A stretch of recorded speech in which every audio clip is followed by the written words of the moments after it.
കർത്താവായ യേശു ക്രിസ്തുവിൻ്റെ ഉയർപ്പിന് ആദ്യം സാക്ഷ്യം വഹിച്ചത് സ്ത്രീകളായിരുന്നു. യേശു ഉയർത്തെഴുന്നേറ്റ വാർത്ത തൻ്റെ ശിഷ്യന്മാരോട് ഈ സ്ത്രീകൾ അറിയിക്കുകയുണ്ടായി. ഇന്ന് നമ്മോടൊപ്പം സുവിശേഷ പോർക്കളത്തിൽ പ്രവാചക ശബ്ദമായി കൃപാവര ശുശ്രൂഷകളോടെ ദൈവവേല ചെയ്യുന്ന മേഴ്സി ജസ്റ്റിൻ നമ്മോടൊപ്പമുണ്ട്. അവരുടെ ജീവിതാനുഭവങ്ങൾ എല്ലാവർക്കും ആവേശം പകരുന്നതാണ്. നമുക്ക് പ്രാർത്ഥനയോടെ അവ ശ്രവിക്കാം. മേഴ്സി സിസ്റ്റർ, സുവിശേഷ വയലിലേക്ക്, രക്ഷാ അനുഭവങ്ങളിലേക്ക് വരാനുണ്ടായ സാഹചര്യങ്ങൾ ഒന്ന് വർണ്ണിക്കാവോ? എൻ്റെ ചെറുപ്പകാലത്തിൽ തന്നെ എനിക്ക് യേശുവായിട്ട് നല്ലൊരു വ്യക്തിപരമായിട്ടുള്ളൊരു ബന്ധമുണ്ടായിരുന്നു. ഞാൻ മാർത്തോമ പശ്ചാത്തലത്തിൽ നിന്നാണ് കർത്താവിനെ അറിയാൻ ഇടവന്നത്. മാർത്തോമ സഭയിലായിരിക്കുമ്പോൾ തന്നെ എൻ്റെ അമ്മ നല്ല പ്രാർത്ഥിക്കുന്ന ഒരു അമ്മയായിരുന്നു. അങ്ങനെ ഞാൻ പ്രാർത്ഥനയുടെ ആദ്യ പടികൾ പഠിക്കാൻ തുടങ്ങി, ദൈവത്തിൻ്റെ വചനം വായിക്കാൻ തുടങ്ങി. അമ്മയുടെ പ്രചോദനമാണ് എന്നെ മുമ്പോട്ടുള്ള സ്റ്റെപ്പിലേക്ക്, അല്ലെങ്കിൽ മുമ്പോട്ട് എന്നെ വളരാൻ ഇടവരുത്തിയത്. കോളേജിൽ പഠിച്ച സമയത്ത് ICPFൻ്റെ മീറ്റിങ്ങിലൊക്കെ ദൈവശബ്ദം ദൈവവചനം കേൾക്കാനും, ദൈവദാസന്മാർ വന്ന് കോളേജിൽ പ്രസംഗിക്കുന്ന ആ പ്രത്യേക ദിവസത്തിൽ ആദ്യം തന്നെ അവിടെ ആഗതയായി തീരുവാനും, വചനം കേൾക്കാനും ഒക്കെ എനിക്ക് ശുശ്രൂഷ അംഗീകരിക്കാനും വിശ്വസിക്കാനും ഒക്കെ എനിക്ക് കർത്താവ് സഹായിച്ചു. അങ്ങനെ എനിക്ക് വചനത്തിൽ വളരാൻ വന്നു. പിന്നെ ഞാൻ വചനം വായിക്കാൻ തുടങ്ങി. അങ്ങനെ എനിക്ക് പെന്തക്കോസ്ത് വിശ്വാസമാണ് ഏറ്റവും വലിയ സത്യവിശ്വാസമെന്ന് ദൈവത്തിൻ്റെ ആത്മാവ് മനസ്സിലാക്കി തന്നു. അങ്ങനെ ഞാൻ പതുക്കെ കർത്താവിലേക്ക് അടുക്കാൻ ഇടയായിത്തീർന്നു. എൻ്റെ കൂട്ടുകാരികളൊക്കെ ഞാൻ കർത്താവിലേക്ക് നേടാൻ എനിക്കിട വന്നിട്ടുണ്ട്. എൻ്റെ ജീവിതം തന്നെ ഒരു തുടർന്ന ഒരു പുസ്തകമായിരുന്നു. ഡിഗ്രി പഠിച്ച സമയത്ത് സ്വതന്ത്രം ഒരുപാട് പ്രചോദനങ്ങൾ എനിക്കുണ്ടായിരുന്നു പ്രാർത്ഥനയ്ക്ക് വളരാൻ. കാര്യം ഓരോ വിഷയങ്ങൾ എൻ്റെ കൂടെ പഠിക്കുന്ന കുട്ടികളൊക്കെ പറയും. വീട്ടിലെ പ്രയാസങ്ങൾ, സാമ്പത്തിക പ്രതിസന്ധികൾ, പിന്നെ കള്ളു കുടിക്കുന്ന പിതാക്കന്മാരുള്ള മക്കളൊക്കെ ഉണ്ട്. അങ്ങനെയുള്ള എൻ്റെ ഫ്രണ്ട്സൊക്കെ ഉണ്ടായിരുന്നു. അവരൊക്കെ എന്നോട് പറയും, സിസ്റ്റർ എന്ന് പ്രാർത്ഥിക്കണേ എന്നൊക്കെ പറയുമായിരുന്നു. ആ സമയത്തൊക്കെ എനിക്ക് അറിയാമായിരുന്നു കർത്താവ് എന്നെ എന്തോ കാര്യം ഏൽപ്പിച്ചിട്ടുണ്ട്, അതെനിക്ക് ഉപയോഗിക്കണമെന്നൊരു ചിന്ത എനിക്ക് അന്നേരം തോന്നിയിട്ടുണ്ട്. അങ്ങനെ പതുക്കെ ഞാൻ കർത്താവിൽ വളരാൻ തുടങ്ങി. കർത്താവ് എന്നെ ഒത്തിരി പാഠങ്ങൾ പഠിപ്പിച്ചു. വിശ്വാസത്തിൽ വളരാൻ തുടങ്ങി. പ്രാർത്ഥനാ ജീവിതം വർദ്ധിപ്പിക്കാൻ തുടങ്ങി. പതുക്കെ കർത്താവിൻ്റെ ശബ്ദം എന്നെ കേൾപ്പിക്കാൻ തുടങ്ങി. ഞാൻ സ്നാനപ്പെട്ടു. കർത്താവിൻ്റെ കൽപ്പന അനുസരിച്ച് മുമ്പോട്ട് പോയപ്പോൾ ദൈവം എന്നെ കൃപാവരങ്ങളാൽ നിറച്ചു. പ്രവചന വരം കർത്താവ് എനിക്ക് തന്നു. അങ്ങനെയൊക്കെ അതിൻ്റെ ആദ്യത്തെ വിശ്വാസത്തിൻ്റെ വളർച്ച അങ്ങനെയാണ് തുടങ്ങിയത്. പ്രസംഗ രംഗത്തേക്ക് എങ്ങനെ എത്തിച്ചേർന്നു? ഞാൻ കുവൈറ്റിലായിരുന്ന സമയത്ത് അവിടെ ലേഡീസ് മീറ്റിംഗ് ഉണ്ടായിരുന്നു.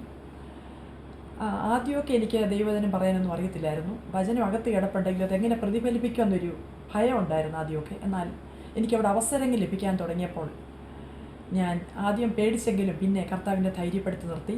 ദൈവത്തിൻ്റെ വചനത്തിൽ ആഴത്തിലേക്ക് ദൈവം എന്നെ ഇറക്കി. വെളിപ്പാടുകളിലേക്ക് കർത്താവ് എന്നെ ഇറക്കി. അനേർക്ക് ഒരു പ്രചോദനമായി തീരുവാൻ എൻ്റെ ശബ്ദം, അതിൽ കൂടെ ദൈവത്തിൻ്റെ ആത്മാവ് എന്നോട് സ്തോത്രം പറഞ്ഞ ആത്മിക സത്യങ്ങളൊക്കെ വിളിച്ചു പറഞ്ഞപ്പോൾ എനിക്ക് മനസ്സിലായി ദൈവം എന്നെ ഉപയോഗിക്കുന്നുണ്ട്, കർത്താവിനെ ഉപയോഗിക്കാൻ തുടങ്ങിയെന്നുള്ള സ്തോത്രം. അതുകൊണ്ട് ലജ്ജിച്ചു പോകാതെ പിന്നെ സ്തോത്രം വചനത്തിലേക്ക് ഇറങ്ങാനും ദൈവത്തിൻ്റെ കൃപ ധാരാളം പ്രാപിക്കുവാനും കർത്താവിനോട് പ്രയോജനപ്പെടാനൊക്കെ ഞാൻ മുമ്പോട്ട് സ്റ്റെപ്പ് വെച്ചു. അതൊക്കെ എനിക്കൊരു അനുഗ്രഹമായി തീർന്നു. താങ്കൾക്ക് പ്രവചന വരവും വെളിപ്പാടിൻ്റെ ശുശ്രൂഷയും ദൈവം നൽകിയിട്ടുണ്ടല്ലോ. അങ്ങനെയുള്ള ശുശ്രൂഷയിലേക്ക് താങ്കൾ എത്തിച്ചേർന്നതിനെ പറ്റിയും അപ്പോൾ തന്നെ ആ പ്രവചന ശുശ്രൂഷയിൽ നടന്ന ചില ദൈവിക ഓർമ്മപ്പെടുത്തലുകൾ ഒന്ന് വർണ്ണിക്കാമോ? തീർച്ചയായിട്ടും. ഞാനിങ്ങനെ പ്രാർത്ഥിച്ച് ദൈവത്തിൻ്റെ കൃപ നേടി കർത്താവിനെ ഉപയോഗിച്ചു. എനിക്കൊന്നൊരു 15 വർഷം മുമ്പ് ഞാൻ പ്രാർത്ഥിക്കാൻ പല വിഷയങ്ങളുമായി എൻ്റെ അടുത്ത ആൾക്കാർ വരുമ്പോൾ, അല്ലെങ്കിൽ ടെലിഫോൺ വഴിയൊക്കെ ആൾക്കാർ എൻ്റെ നമ്പർ വാങ്ങിക്കുകയും വിളിക്കാനൊക്കെ ഇട വന്നു. കാരണം അനേക മീറ്റിങ്ങുകൾ സംബന്ധിക്കുവാനും അവിടെയൊക്കെ ദൈവശബ്ദം മറ്റുള്ളവരോട് പറയാനും, ദൈവത്തിൻ്റെ ആത്മാവ് പറയുന്ന പ്രവചന ശബ്ദങ്ങൾ മറ്റുള്ളവർക്ക് പകർന്നു കൊടുക്കാനൊക്കെ ദൈവം എന്നെ ഉപയോഗിച്ചു. അങ്ങനെ എൻ്റെ പേഴ്സണൽ നമ്പർ അനേകർ വാങ്ങിക്കാനും പ്രാർത്ഥിപ്പിക്കാനും ഒക്കെ തുടങ്ങി. സ്തോത്രം. എനിക്ക് തോന്നുന്നു ഒരു 6 വർഷം മുമ്പ് ഭവനം വിട്ടുപോയി ഒരു പൈതലിനെ പറ്റി ഒരമ്മ എന്നോട് വളരെ വേദനയോടെ പറഞ്ഞു. ഞാൻ എൻ്റെ വിഷയം പോലെ ഞാൻ ഇതേറ്റെടുത്ത് പ്രാർത്ഥിച്ചു. കൂടെ പ്രാർത്ഥിക്കുന്ന മറ്റു പലരോടും ആ കാര്യങ്ങൾ ഞാൻ സംസാരിച്ചു. ഞങ്ങൾ ഒന്നിച്ച് പ്രാർത്ഥിച്ചു. സ്തോത്രം. ഒരു 10 മാസം ആ വിഷയത്തിലൂടെ ഞങ്ങൾ പ്രാർത്ഥിച്ചു. ആമേൻ. ദൈവം അത്ഭുതമായി മരിച്ചുപോയെന്ന് പറഞ്ഞ കുഞ്ഞിനെ ആമേൻ ആ കുടുംബത്തിന് തിരിച്ചു ലഭിച്ചു. അത് വലിയൊരു സാക്ഷ്യമാണ്. ആമേൻ. ആ കുടുംബം ഇന്നും ആമേൻ വിളിക്കുകയും പ്രാർത്ഥിക്കുകയും ഞങ്ങളോട് സഹകരിക്കുകയൊക്കെ ചെയ്യുന്നുണ്ട്. ഇതൊക്കെ കർത്താവിൻ്റെ വേലയ്ക്ക് എൻ്റെ പ്രചോദന വിഷയങ്ങളാണ്. കാരണം എനിക്കൊരു കാര്യം പിടികിട്ടി, പ്രാർത്ഥിക്കുമ്പോൾ ദൈവം അത്ഭുതം ചെയ്യുമെന്നും വിശ്വസിക്കുന്നവരുടെ മുമ്പിൽ കർത്താവ് അത്ഭുതമായി ഇറങ്ങി വരുമെന്നൊക്കെ ഉള്ള അടയാളം എൻ്റെ ജീവിതത്തിൽ പ്രാപിക്കാനായിട്ട് ഇടയാത്തണം. അതുപോലെ രോഗികൾക്ക് വേണ്ടിയൊക്കെ പ്രാർത്ഥിക്കാൻ കർത്താവ് സഹായിച്ചു. ആമേൻ. വഴി തുറക്കേണ്ട ചെറുപ്പക്കാർ അല്ലെങ്കിൽ മദ്യത്തിനും മയക്കുമരുന്നിനൊക്കെ അടിമകളായി തീർന്നിരിക്കുന്ന ഒത്തിരി ചെറുപ്പക്കാരുടെ അമ്മമാർ എന്നെ വിളിക്കാറുണ്ട്. കാര്യം ഈ തലമുറയിൽ ഏറ്റവും വലിയ കാര്യം എന്തെന്ന് ചോദിച്ചാൽ, കുഞ്ഞുങ്ങൾ അപ്പനും അമ്മയും അവരെ അനുസരിക്കാതെ മുമ്പോട്ട് പോകുന്നു, സ്വന്തം ഇഷ്ടത്തിന് പോകുന്നു. അപ്പനും അമ്മയും അറിയുന്നില്ലായിരിക്കാം മയക്കുമരുന്ന് ഉപയോഗിക്കുന്ന ഡ്രഗ്സിനൊക്കെ അഡിക്റ്റ് ആയിരിക്കുന്ന ഒത്തിരി തലമുറകളെ നമുക്കറിയാമല്ലോ ദൈവമക്കളെ. അങ്ങനെയുള്ളവർക്ക് വേണ്ടിയൊക്കെ പ്രാർത്ഥിക്കാൻ ദൈവ ദിവസങ്ങളിൽ ആമേൻ അടിയങ്ങളൊക്കെ ഉപയോഗിച്ചുകൊണ്ടിരിക്കുന്നു.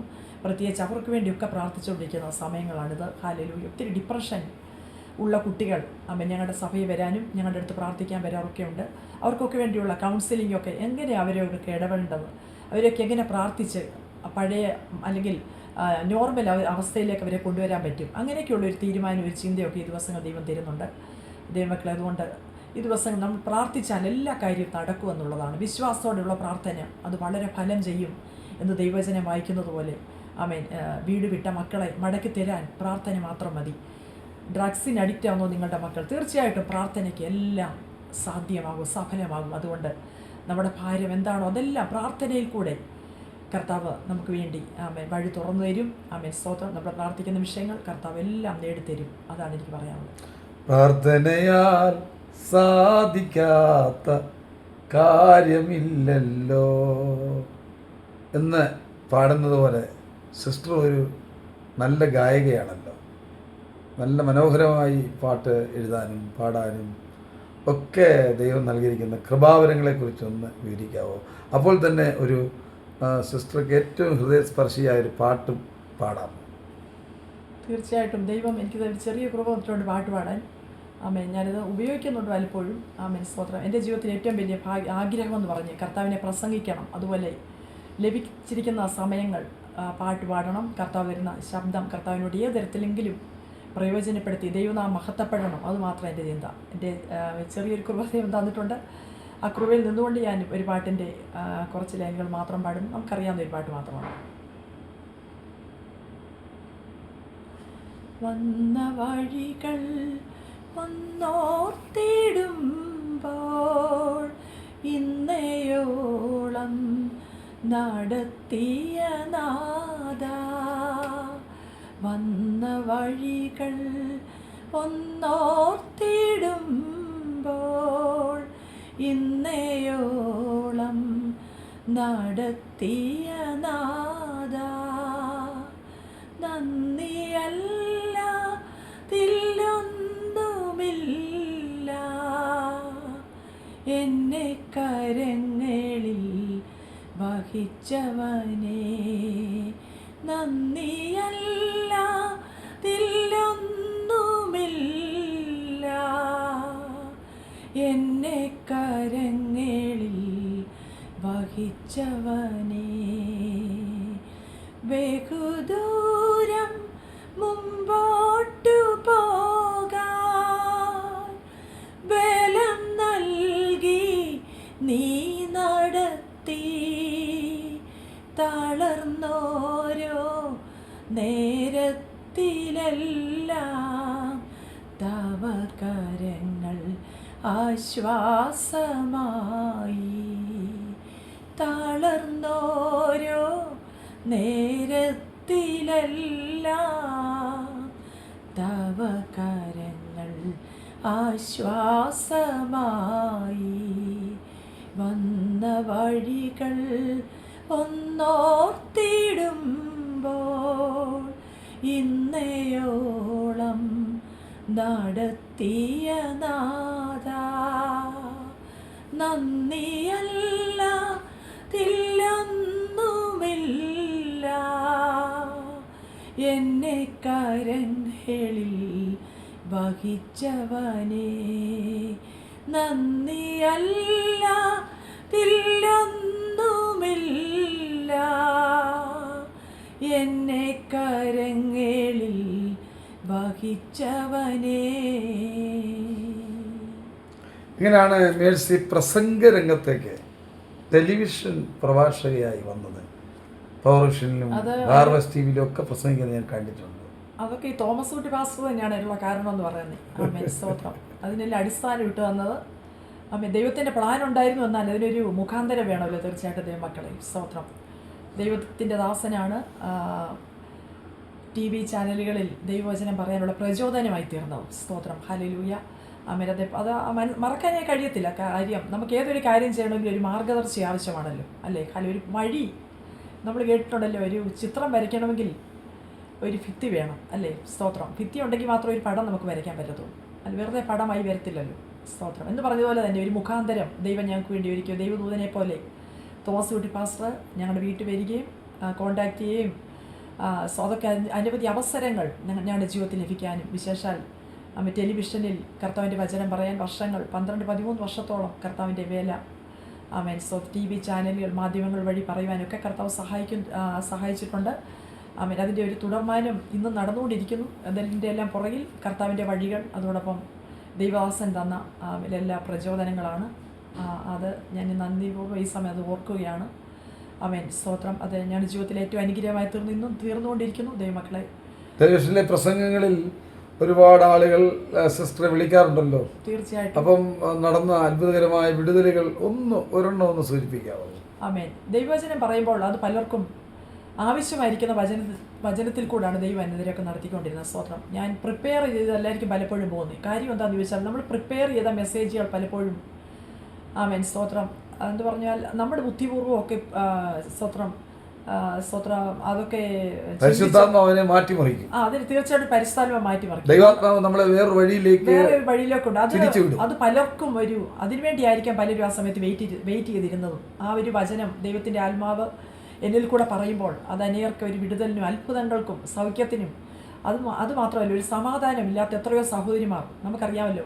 ഇന്ന് അനേക സഹോദരിമാർ വളരെ വേദനയോടൊക്കെ കുടുംബങ്ങൾ നടത്താനും വീട്ടിൽ ഭർത്താക്കന്മാരുടെ അവരുടെ ജീവിതത്തിൽ സമാധാനം കൊടുക്കാത്ത അനുഭവങ്ങൾ, വഴികൾ തുറക്കാത്ത, ഭവനമില്ലാത്തവർ, സമ്പത്തില്ലാത്തവർ, നന്മകളില്ലാത്തവർ, തലമുറകളില്ലാത്തവർ, കുഞ്ഞുങ്ങൾ വിവാഹിതരാകാത്തവർ, അങ്ങനെ ഒത്തിരി അനുഭവങ്ങളിൽ കൂടെ കടന്നു വന്ന സഹോദരിമാർക്ക് ഒരു ആശ്വാസം വചനത്തിൽ കൂടെ പറഞ്ഞു കൊടുക്കാൻ കഴിയുമ്പോൾ അതൊക്കെ കർത്താവ് നമ്മളെ ഉപയോഗിക്കുന്ന അനുഭവങ്ങളാണ്. തീർച്ചയായിട്ടും ഞാനത് വിശ്വസിക്കുന്നു. അങ്ങനെ ലക്ഷക്കണക്കിന് സഹോദരിമാർക്ക് ഒരു പ്രചോദനമായി തീരുവാൻ കൃപയാൽ കർത്താവ് ഏഴെയും ഇപ്പോൾ ഉപയോഗിച്ചുകൊണ്ടിരിക്കുന്ന ദൈവമക്കളെ അനേക സഹോദരിമാർക്ക് കർത്താവിൻ്റെ വചനം പ്രചോദനമായി അവർക്ക് അവരുടെ മുമ്പിൽ അവതരിപ്പിക്കുവാൻ കർത്താവിനെ ഉപയോഗിച്ചുകൊണ്ടിരിക്കുന്നു. കഴിഞ്ഞ നാളുകൾ ഉപയോഗിച്ചു.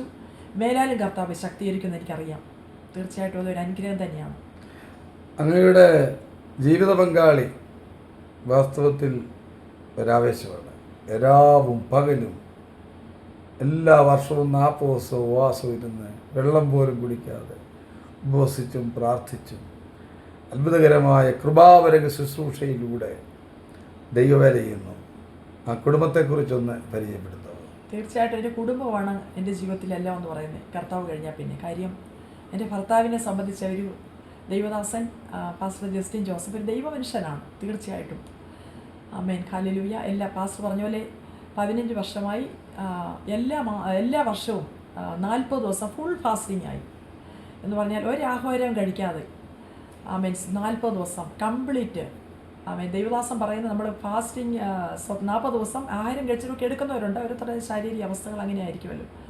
എന്നാൽ ദൈവദാസൻ്റെ നിഗമനം എന്താണെന്ന് ചോദിച്ചാൽ നമ്മൾ ഫുഡ് കഴിക്കുമ്പോൾ നമ്മുടെ ഫാസ്റ്റിംഗ് അതുകൊണ്ടങ്ങ് അവസാനിക്കുകയാണെന്നുള്ളൊരു സത്യം തന്നെയാണ്. തീർച്ചയായിട്ടും സ്തോത്രം. അങ്ങനെ ആമേൻ, സ്തോത്രം. 40 ദിവസം ഉപവാസം എടുക്കുമെന്ന് പറയുമ്പോൾ ഒരു നേരം പോലും ആഹാരം കഴിക്കാതെ ഫുൾ ഫാസ്റ്റിംഗ് ആയി. ആമേൻ, സ്തോത്രം. 40ാമത്തെ ദിവസം മാത്രമാണ് ആഹാരം കഴിക്കുന്നത്. എന്ന് പറഞ്ഞാൽ 15ാമത്തെ വർഷമാണ് റെഗുലറായി. ആമേൻ, ഒരു വർഷം പോലും ആമേൻ എൻ്റെ ഇടയ്ക്ക് ഒരു ഇടവേള ഇല്ലാതെ ഈ 15 വർഷവും. അത് കഴിഞ്ഞ മാസമാണ് ഈ വർഷത്തെ ഫാസ്റ്റിങ്, 2026 ഫാസ്റ്റിങ് കഴിഞ്ഞ മാസമാണ് അവസാനിച്ചത്. കഴിഞ്ഞ മാസം കൊണ്ട് അവസാനിച്ച 40 ദിവസം. ആമേൻ. അതുമൂലം ദൈവശക്തി പ്രാപിക്കാനും ആമേൻ ദൈവം വ്യത്യസ്തമായ ശുശ്രൂഷകൾ ഏൽപ്പിച്ചിട്ടുള്ളതിനെ ഒന്ന് റീജുവനേറ്റ് ചെയ്യുവാനും പുനരുജ്ജീവിപ്പിക്കാൻ കർത്താവ് സഹായിക്കുന്നു. ആമേൻ. അതുമൂലം സഭകളിലെല്ലാം ദൈവജന അഭിഷേകം പ്രാപിച്ചത് തന്നെയാണ് ഞങ്ങളുടെ ഉള്ള കൂട്ടം. അവർ ദൈവദാസൻ പറഞ്ഞ പോലെ, ദൈവദാസൻ ഇൻ്റർവ്യൂ ചെയ്തപ്പം പാസ്റ്റർ തോമസ് കുട്ടി പാസ്റ്റർ പറഞ്ഞ പോലെ തന്നെ ആമേൻ, സഭകളെല്ലാം നിലനിൽക്കാനുള്ള കാര്യം ദൈവമക്കളാണല്ലോ. അവരിൽ കൂടെ വ്യാപരിക്കുന്ന ദൈവശക്തിയാണ് നിത്യജീവൻ്റെ ഏറ്റവും വലിയൊരു ഉറപ്പെന്ന് പറയുന്നത്. ദൈവമക്കളില്ലേ, കർത്താവ് പറഞ്ഞിട്ടുണ്ടല്ലോ ആമേൻ, വെള്ളത്താലും തീയാലും സ്നാനം ഏൽക്കണമെന്നുള്ള അത്യാവശ്യമാണ് അല്ലേ? സ്തോത്രം.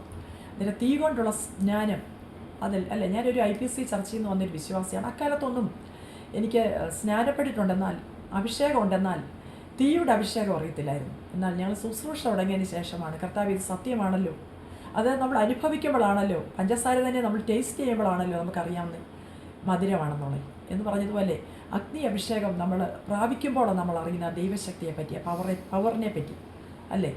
എന്ന് പറഞ്ഞ പോലെ അങ്ങനെ ഒരു പവർ, തീയുടെ ഒരു അഭിഷേകത്തെ പറ്റിയൊക്കെ എനിക്ക് മനസ്സിലാക്കാൻ കഴിഞ്ഞ ദൈവദാസൻ്റെ ശുശ്രൂഷ അനുഭവിച്ചറിഞ്ഞതിന് ശേഷമാണ്. ആമേൻ. ദൈവം ശക്തമായിട്ട് ഉപയോഗിക്കുന്നു കർത്താവിൻ്റെ ആമേൻ. കർത്താവ് ഉപയോഗിക്കുന്ന ദൈവദാസൻ വളരെ ശക്തിയോടെ സഭകളെല്ലാം 4 സഭകൾ ദൈവവാക്യപ്രകാരം ദൈവം ഞങ്ങളെ ഏൽപ്പിച്ചിട്ടുണ്ട് കർത്താവിൻ്റെ വേലയ്ക്ക് വേണ്ടി. അവിടെ എല്ലാം ആത്മാക്കൾ വളരെ സംതൃപ്തിയോടെ അവർ വിഷയം കൊണ്ട് വരുന്നു, സംതൃപ്തിയോടെ അവരുടെ കണ്ണുനീരെല്ലാം തുടച്ച് കർത്താവ് അവരെ അയക്കുന്നു. അവർ സ്തോത്രം കർത്താവിൻ്റെ ശക്തി പ്രാപിക്കുന്നു. അവരുടെ വിഷയങ്ങൾ സാരമില്ലെന്ന് അവർ എണ്ണുന്നു. കഷ്ടത്തോടൊക്കെ വരുന്ന ദൈവമക്കളാണ്. എന്നാൽ മടങ്ങിപ്പോകുമ്പോൾ അവർക്കൊരു ചാരിതാർത്ഥ്യമുണ്ട്. ആമേൻ. ദൈവശക്തി ഞങ്ങൾ പ്രാപിച്ചിട്ടുണ്ടല്ലോ, ലോകത്തെയും പിശാചിനെ ജയിക്കാൻ ഞങ്ങൾക്ക് പറ്റുമല്ലോ എന്നൊരു ഉറപ്പാണ് ഞങ്ങളുടെ കൂട്ടായ്മകളുടെയൊക്കെയും ഏറ്റവും നേട്ടമെന്ന് പറയുന്നത്. ഈ മർത്തോമ സഭയിൽ ആ പാട്ടുണ്ടോ എന്നെനിക്കറിയത്തില്ല. എന്നാൽ ജസ്റ്റിൻ പാസ്റ്റർ നേരത്തെ നിന്ന മലങ്കര കത്തോലിക്കയിലെ നോമ്പിൻ്റെ കാലഘട്ടത്തിൻ്റെ ഒരു പാട്ടുണ്ട്. സിസ്റ്റർ പറഞ്ഞ പോലെ എന്താണെന്നറിയാവോ? മോശയും ഏലിയാവും 40 ദിവസം നോമ്പെടുത്തു എന്ന് പറയാൻ ഉപസിച്ചു. നമ്മുടെ കർത്താവും നോറ്റു ആകൽക്കറുസായി ജയിച്ചു എന്ന് പറഞ്ഞാൽ മോശയും ഏലിയാവും 40 ദിവസം ഉപവസിച്ചു. അതേപോലെ നമ്മുടെ കർത്താവും, നമ്മുടെ വാഴ്ത്തപ്പെട്ട കർത്താവും, നമ്മുടെ മശിഹാ തമ്പുരാൻ, രക്ഷിതാവും കർത്താവുമായ യേശു തമ്പുരാൻ, കത്തോലിക്ക ഭാഷയിൽ പറഞ്ഞാൽ ഈശോ, പാസ്റ്ററുടെയൊക്കെ പഴയ കൂട്ടായ്മ അതാണല്ലോ. അപ്പോൾ ഈശോ 40 ദിവസം ഉപവസിച്ചു. അതാണ് നമ്മുടെ കർത്താവ് നോറ്റു ആകൽക്കരസായി ജയിച്ചു, പിശാചിനെ ജയിച്ചു. അപ്പോൾ പിശാചിനെ ജയിക്കാൻ, ജഡത്തെ തോൽപ്പിക്കാൻ, സാത്താനെ തോൽപ്പിക്കാൻ ഏറ്റവും വലിയ ആയുധം എന്ന് പറയുന്നത് ഉപവാസവും പ്രാർത്ഥനയുമാണ്. പ്രാർത്ഥന തോറ്റുപോകാത്ത ആയുധം എന്നാണ് പിതാക്കന്മാർ പറയുന്നത്. ഇസ്രയേലിലെ ആയുധങ്ങൾ തോക്കും, അമേരിക്കയുടെ ആയുധങ്ങൾ പരാജയപ്പെടും. പ്രാർത്ഥനയാകുന്ന ആയുധം ഒരിക്കലും പരാജയപ്പെടത്തില്ല. തീർച്ചയായും നിങ്ങളുടെ കുടുംബത്തിൻ്റെ അടിത്തറ പ്രാർത്ഥന. അതുകൊണ്ടാണല്ലോ മോളെ കൃപാവരങ്ങളാൽ നിറഞ്ഞ ശുശ്രൂഷയിൽ, അവൾക്ക് എത്ര വയസ്സുണ്ട്? 17 വയസ്സുള്ള അവൾക്ക് അവിടെ ശുശ്രൂഷയുടെ രീതി എന്താണ്? മോള് നല്ല പ്രാർത്ഥിക്കും. അവൾ പേഴ്സണൽ വ്യക്തിപരമായി അവൾ തന്നെ ഇരുന്ന് കൂടുതൽ സമയം പ്രാർത്ഥിക്കും. അതുപോലെ തന്നെ പാട്ട് പാടും നല്ലവണ്ണം. കൂടെയുള്ള കുട്ടികൾക്ക് അവൾ വചനം പറഞ്ഞു കൊടുക്കും. അവൾ മൂലം സ്കൂളിലെ ടീച്ചേഴ്സൊക്കെ അവിടെ കൂട്ടായ്മ പങ്കെടുക്കുന്നുണ്ട്. വണ്ടർഫുൾ. മോള് LKG പഠിക്കുന്ന സമയത്ത് ടീച്ചർ പറഞ്ഞു, മറ്റേ അവിടുത്തെ ആൻറ്റിയോട് പറഞ്ഞു, ആൻറ്റി കൈക്ക് വേദനയാണ് ഭയങ്കരമായിട്ട്, ബോർഡിൽ എനിക്ക് ചോക്ക് പിടിച്ച് എഴുതാൻ പറ്റുന്നില്ല. ഇത് കേട്ട മോൾ അവിടെ കൊച്ചു മനസ്സിൽ അവൾ പെട്ടെന്ന് പറഞ്ഞു, മിസ്സേ ഞാൻ പ്രാർത്ഥിക്കാം, മിസ്സിൻ്റെ കൈവേദന മാറിപ്പോകുമെന്ന് പറഞ്ഞു. എന്നാൽ മിസ്സ് പറഞ്ഞു, എന്നാൽ മോളൊന്ന് പ്രാർത്ഥിച്ചാന്ന് പറഞ്ഞു. പ്രാർത്ഥിച്ച സെക്കൻഡ് കർത്താവ് അവളെ ആ ടീച്ചറിനെ സൗഖ്യമാക്കി. അത് അവിടെ കൊച്ചു മനസ്സിൽ നിന്ന് ഉയർന്നു വന്ന പ്രാർത്ഥന ഇതൊരു സൗഖ്യമായി തീർന്നു. ആമേൻ. പിറ്റേ ആഴ്ച പോലെ ചോദിച്ചു, മോളെ ഏത് ചർച്ചിലോ? അതിന് പറഞ്ഞു, എൻ്റെ പപ്പ പാസ്റ്ററാണ്, ഞങ്ങൾക്ക് ഇവിടെ ചർച്ച ഉണ്ട്, മിസ്സ് വരാമോ, ഞങ്ങൾ പ്രാർത്ഥിക്കാമെന്നൊക്കെ പറഞ്ഞു. പിറ്റേ ആഴ്ച മിസ്സ് ചർച്ചിൽ വന്നെന്നുള്ളത് വലിയൊരു സത്യമാണ്. ഇന്നും ആ മിസ്സ് ചർച്ചിൽ ആരാധനയ്ക്ക് വരുന്നുണ്ട്. സ്തോത്രം. ഇപ്പോൾ അത് തന്നെ ഹൈസ്കൂളിലുള്ള വേറെ സ്കൂൾ മാറി അവിടുത്തെ ടീച്ചർ ഇപ്പോൾ ഇവിടെ ആരാധനയ്ക്ക് വരുന്നുണ്ട്. കർത്താവിൻ്റെ വചനം സ്കൂളിലും കുട്ടികളോടൊക്കെ പറയും. അതുതന്നെ എല്ലാവർക്കും കർത്താവ് കൃപാവരം കൊടുത്തിട്ടുണ്ട്, സൗഖ്യത്തിൻ്റെ വരം. അതുപോലെ പപ്പായി എന്ന് പോലെ ഭൂതശാന്തിയുടെ വരം. നമുക്ക് വിശ്വസിക്കാൻ പറ്റുമെന്ന് അറിയത്തില്ല. ശുശ്രൂഷ അനുഭവിക്കുമ്പോൾ മാത്രമേ, നിങ്ങൾ കേൾക്കുന്നവർക്ക് അതെങ്ങനെയാണ് എനിക്ക് മനസ്സിലാകത്തില്ല, എന്നല്ല നമ്മൾ അനുഭവിക്കുമ്പോൾ നമുക്കറിയാൻ പറ്റും. ആ കുഞ്ഞിൻ്റെ ദൈവം അങ്ങനെ ഒരു കൃപാവരം കൊടുത്തിട്ടുണ്ട്. ഭൂതങ്ങൾ കീഴടങ്ങുന്നു. കർത്താവിൻ്റെ വചനത്തിൽ വായിക്കുന്ന പോലെ കർത്താവ് കൊടുത്തിരിക്കുന്ന വരങ്ങൾ അതൊക്കെ നമ്മൾ പ്രയോജനപ്പെടുത്തുകയാണെങ്കിൽ നമ്മുടെ കുഞ്ഞുങ്ങളായാലും കർത്താവിനാൽ മാനിക്കപ്പെടുമല്ലോ. അന്ത്യകാലത്ത് എൻ്റെ ആത്മാവ് സകല ജഡത്തിന്മേലും എൻ്റെ ആത്മാവിനെ പകരും, നിങ്ങളുടെ മക്കൾ പ്രവചിക്കും, വൃദ്ധന്മാർ സ്വപ്നങ്ങൾ കാണും. കർത്താവിൻ്റെ വചനം പറയുന്നു. അപ്പോൾ കുഞ്ഞുങ്ങളിലൂടെ നിങ്ങൾ മിണ്ടാതിരുന്നാൽ കല്ലുകൾ ആർക്കും. ആമേൻ. ശിശുക്കൾ യേശുവിന് ഗാനങ്ങൾ പാടി, അങ്ങനെയാണല്ലോ. അതെ. അപ്പോൾ ചുരുക്കി പറഞ്ഞാൽ കുഞ്ഞുങ്ങളിലൂടെയും ദൈവം പരിശുദ്ധാത്മാവിൻ്റെ ശക്തിയാൽ അത്ഭുതങ്ങൾ ചെയ്യുന്നു. ലോകം മുഴുവൻ പ്രേക്ഷകർ സിസ്റ്ററുടെ ഈ അനുഭവങ്ങൾ പങ്കിടുകയാണ്. ഇന്ന് തകർന്ന കുടുംബങ്ങൾ നമുക്ക് ചുറ്റുമുണ്ട്. മാനസികമായി ഡിപ്രഷനായ ആളുകൾ ധാരാളമുണ്ട്. എല്ലാം നല്ല ഒരുങ്ങി ചമഞ്ഞ് സ്ത്രീയാണേലും പുരുഷനാണേലും നല്ല ടിപ്പ് ടോപ്പിൽ യാത്ര ചെയ്യുന്നു, പക്ഷേ അവരുടെ ഉള്ളിൽ കത്തിക്കൊണ്ടിരിക്കുകയാണ്. നെരിപ്പോട്ടിൻ്റെ അനുഭവമാണ്.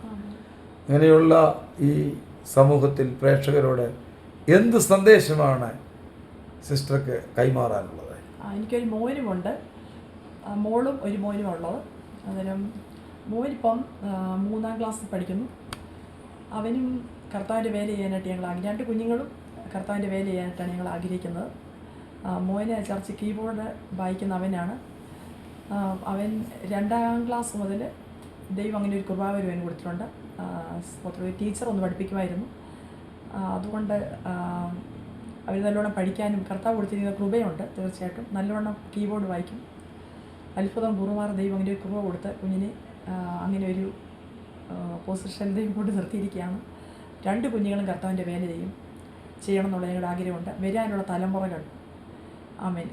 സ്തോത്രം. ഞങ്ങളെ കേൾക്കുന്ന പ്രിയപ്പെട്ടവരെ, നമ്മൾ എന്തൊക്കെ ലോകത്തിൽ സമ്പാദിച്ചാലും കർത്താവ് നമ്മുടെ ജീവിതത്തിൽ ഇല്ലെങ്കിൽ, നമ്മുടെ കുടുംബത്തിൽ കർത്താവ് വരുന്നില്ലെങ്കിൽ, നമ്മുടെ വ്യക്തിപരമായ ജീവിതത്തിൽ കർത്താവിന് ഒരു റോളും കൊടുക്കുന്നില്ലെങ്കിൽ, ദൈവമക്കളെ നമ്മുടെ ശുശ്രൂഷയും നമ്മുടെ ജീവിതവും എല്ലാം വട്ടപൂജ്യമായി പോകും. അതുകൊണ്ട് കർത്താവിൻ്റെ വരവ് ഏറ്റവും ആസന്നമായിരിക്കുന്ന നാടുകളിൽ കർത്താവിൻ്റെ വചനം നമ്മൾ വായിക്കുക മാത്രമല്ല, അതിലൂടെ ദൈവശക്തി നമ്മൾ തിരിച്ചറിയുക. നമ്മളെ സ്വതന്ത്രമാക്കുന്ന കർത്താവിൻ്റെ ദൈവവചനത്തിലുള്ള ദൈവശക്തിയാണ് നമ്മളെ സ്വതന്ത്രമാക്കുന്നത്. ടെൻഷനുള്ള ഒത്തിരി കാര്യങ്ങൾ നമ്മൾ ഇടപെടും ഒരു ദിവസം. എന്നാൽ അവിടെ ഒന്നും കൊണ്ട് നമ്മുടെ ജീവിതം തീർന്നു പോകാനോ തകരാനോ അല്ല ദൈവം ആഗ്രഹിക്കുന്നത്. ആമേൻ. ആമേൻ. സ്തോത്രം. വരാനുള്ള തലമുറ, ഇപ്പോൾ ഉള്ള തലമുറകൾക്കൊക്കെ ഒരു പ്രചോദനമായി നാം എഴുന്നേൽക്കണം. നമ്മൾ പ്രാർത്ഥിക്കണം. കർത്താവെ, നാളെ വെളിപ്പെടുന്ന തലമുറകൾ അവർ ലോകത്തിനൊരു നാശമായി തീരാനല്ല, നമ്മുടെ കുടുംബങ്ങൾക്കൊരു ചലഞ്ചായി തീരുവാനല്ല. അവരെല്ലാം രക്ഷിക്കപ്പെടണം, മാനസാന്തരപ്പെടണം, സ്നാനപ്പെട്ട് ദൈവകൃപയിൽ നിൽക്കുന്ന നല്ല കുഞ്ഞുങ്ങളായി സമൂഹത്തിൽ കർത്താവിനെ കൊടുക്കുന്നവരായി അവരെല്ലാം മാനസാന്തരപ്പെട്ട് വരണം. ആമേൻ. സഹോദരിമാർ കണ്ണു തുറന്ന് ആമേൻ. സ്തോത്രം. എല്ലാം ഒന്ന് കാണണം, എന്താ നമ്മുടെ ചുറ്റുപാടും നടക്കുന്നതെന്ന്. നമ്മുടെ കാര്യങ്ങൾക്ക് വേണ്ടി മാത്രമല്ല പ്രാർത്ഥിക്കേണ്ടത്, മറ്റുള്ള അയൽപക്കത്തെ കരയുന്ന എത്രയോ സഹോദരിമാരുണ്ട്, മാതാക്കളുണ്ട്.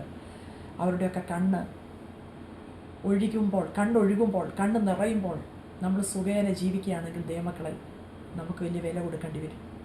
അതുകൊണ്ട് നമ്മുടെ ചുറ്റുപാടുകളെ നമ്മൾ കാണണം, മറ്റുള്ളവരുടെ കണ്ണുനീരിനെ നമ്മൾ തുടയ്ക്കണം.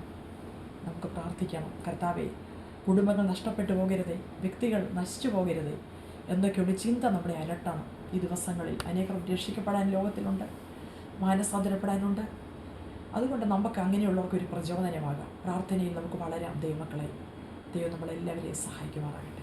വളരെ തിരക്കുള്ള നിലവിൽ സഹകരിച്ച അങ്ങേക്ക് പ്രത്യേകം നന്ദി പറയുന്നു. കർത്താവ് അനുഗ്രഹിക്കുകയും ആശീർവദിക്കുകയും ചെയ്യട്ടെ. പ്രിയപ്പെട്ടവരെ, നീതിമാന്മാരുടെ കൂടാരത്തിൽ ജയത്തിൻ്റെയും ഉല്ലാസത്തിൻ്റെയും ഘോഷമെന്ന് ദാവീദ് മുഖാന്തരം പരിശുദ്ധ റൂഹ പാടി. ഇത് അനുഭവമാണ് ഈ വീട്. ഈ വീട്ടിൽ ജയത്തിൻ്റെ ശബ്ദമാണ് മുഴങ്ങുന്നത്, ഉല്ലാസത്തിൻ്റെ ഘോഷമാണ് മുഴങ്ങുന്നത്.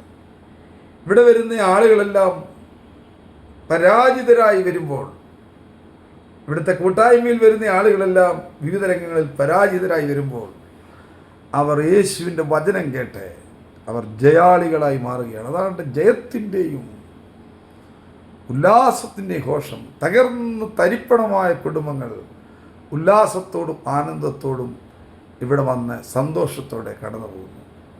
നമ്മുടെ കുടുംബത്തെക്കുറിച്ചും നമ്മുടെ ജീവിതത്തെക്കുറിച്ചും സർവശക്തനായ ദൈവം അതാണ് ആഗ്രഹിക്കുന്നത്. നിങ്ങളുടെ ജീവിതം മനോഹരമാകുവാൻ, ദൈവം വസിക്കുന്ന ആലയങ്ങളായി നാം മാറുവാൻ, സ്വർഗത്തിൻ്റെ മാതൃകയായ കുടുംബം ആനന്ദങ്ങളുടെയും ആഹ്ലാദങ്ങളുടെയും സന്തോഷങ്ങളുടെയും അനുഭവമായി മാറുവാൻ, പർദീസയായി മാറുവാൻ നമുക്കും പരിശ്രമിക്കാം. നമുക്ക് മാത്രമല്ല മറ്റനേകർക്കും നാം ഒരാശ്വാസമാകട്ടെ. വീണ്ടും നമുക്ക് അടുത്ത ആഴ്ച ഒരുമിച്ച് കാണാം. അതുവരേക്കും ദൈവത്തിൻ്റെ സമാധാനം നിങ്ങളിൽ വാഴുമാറാകട്ടെ.